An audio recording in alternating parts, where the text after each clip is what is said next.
Okay, this is part 3 of our discussion about multiple personality, dissociative identity disorder, and we're having a debate.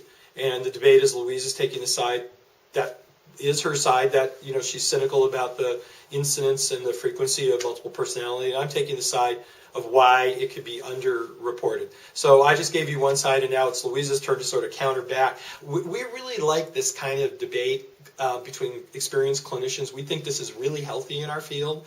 Right. So we're also trying to kind of model this for you, because there's differences in the areas of working with people with attention deficit hyperactivity disorder, bipolar disorder diagnosed in children. Similar arguments, right? Lots of arguments There's going lots on of in this the mental going health world, and as long as if you can articulate a decent article and hopefully along the way we'll give you more research to back things up as well. So give me your side some more. Well, but back to I keep going back to just like the numbers.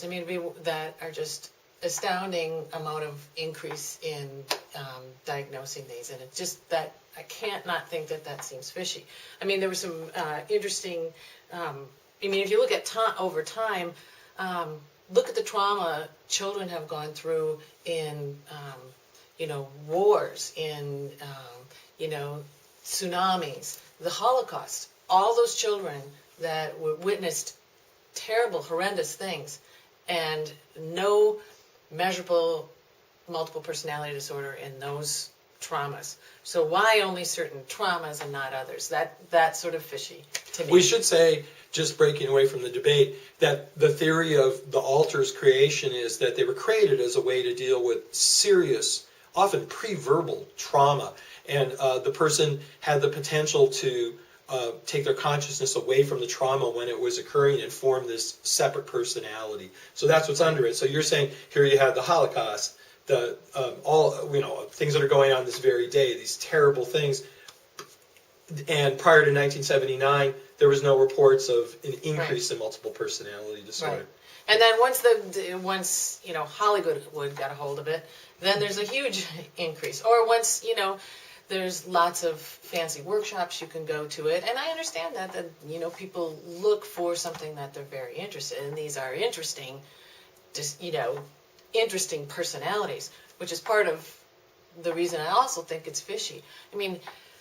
Why, if you're developing all these, why does it just seem like all these personalities are so fascinating and so cool? And, instead of being a fisherman, the person's a soldier warrior or, a prostitute or, these identities take on such a huge dramatic, they're great for, TV, but, are everybody's identities that take over, superheroes? Okay, well let me just counter some of this. I just thought of another show. I think it's on HBO or Showtime, United States of Tara. Yeah. Or Tara. Yeah, so I think it's another multiple show. Which makes it seem very interesting and glamorous, and people say, does that happen? And I thought, wow, it's kind of, to me, it's a bit invalidating for people who are experiencing some real troubling disorders.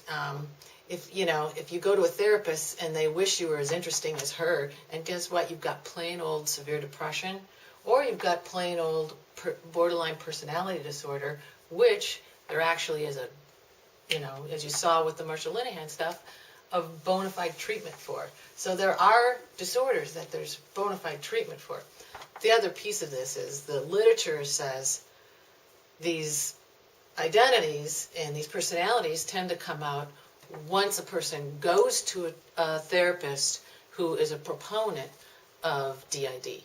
So that's troublesome to me, that if why do these personalities come out only with treatment? And in a way, what the research is saying is that the treatment makes them worse, because after a certain amount of treatment by the therapist, now there's not 2 personalities, there's 3 or 4 or 8. And what really bugs me is now there's, 100, or there's a case of 4,500 distinct. Okay, well, wait. This is like at the movies, But listen, Richard Roper and Ebert, I've got to counter this. The reason that they're coming out in therapy and true believers is because people who don't believe, not only will they not come out because they don't feel safe, alters, but the person who doesn't believe doesn't know the right questions to ask. Here are the right questions to ask. The right questions to ask is, One, have you found writings around your home, and you live alone, that writings that you don't recognize the handwriting and you don't remember writing, it doesn't appear to be yours? Two, are there things in your closet, clothes, and again, assuming somebody lives alone, that are in your closet that you don't recognize putting there, seem to be somebody else's clothes? Three, are there periods of time that go by in your life that you can't account for? Long periods of time where there seem to be gaps. Have you asked those questions to clients? No. Okay, you have to admit. So the thing is that those are the types of questions that may hint towards multiple personality. And since most therapists aren't trained to ask those kind of questions, they don't ask them. They don't, of course, they won't see it. But a therapist who is trained to ask those, suddenly those 2, 3, 4, 5, 6 personalities, begin to emerge. So I'm just countering with that it has more to do with like you're not asking some of the right questions. The other thing is that I think that there's fear amongst people who don't believe in multiple personality because they know that it's such a hard disorder to treat and should only be treated by the most experienced therapist. That you, just like you're saying, well, you just said Marsha Linehan has a treatment for borderline, but there's no real good treatment for multiple. Well, that's a reason to not diagnose it because it's like overwhelming, Right. So that's my counter. That I'm saying you don't believe in it, so the alters don't trust you. You don't ask the right questions, and also you know just how hard it would be to actually have to deal with it, Right. And so those are reasons why you may be missing it. Okay. So let's stop because we're running out of tape. The point is you've heard some arguments on both sides, and what we'd like you to do, and we're going to ask you to do for a discussion question, is decide which one of these arguments seems more compelling to you. What side do you come down on?